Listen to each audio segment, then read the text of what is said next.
আসসালামু আলাইকুম। আজকে আমরা আমাদের এলাকার পাশে একটা জায়গায় আসলাম। এটা হচ্ছে যে পাহাড়তলি যোগ বলে ওয়ার্কশপ আর কি, যেখানে ইঞ্জিন টিঞ্জিন ঠিক করা হয়। এখানে আসে অনেক কিছু শিখতেছি, অনেক কিছু দেখতেছি, অনেক কিছু বুঝতেছি।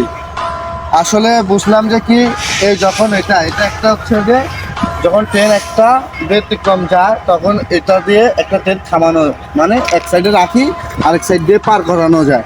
এই যেরকম এদিকে মানুষ যখন হাঁটে, যদি এই পা এখানে একবার ফাটে পা পড়ে যায়, তাহলে সে আটকে যাবে।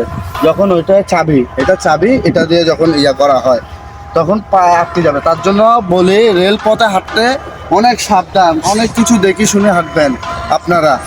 কারণ পিছর থেকে কখন ট্রেন আসে, কখন আপনার পাটা আটকে যায়, আপনি খুলতেও পারবেন না, আরেকজন খুললে তারপর খুলতে পারবেন চাবি দিয়ে। এই জায়গাটাতে আসে আমি অনেক কিছু শিখতেছি, অনেক কিছু দেখতেছি আসলে। তারপরে ওইটা গোল চত্বর, ওই গোল চত্বরের ওইখানে আসলে ইঞ্জিন ঘুরানো হয় আর কি। ওই গোল চত্বরে ওয়ার্কশপ ইঞ্জিন ঘুরানো হয়। আর এই যে আমাদের পুরানো ডেমো, আমরা তো ডেমোর ট্রেনে ছিলাম, আর আজকে ডেমো বন্ধ হয়ে গেছে, আর ডেমোগুলো বন্ধ।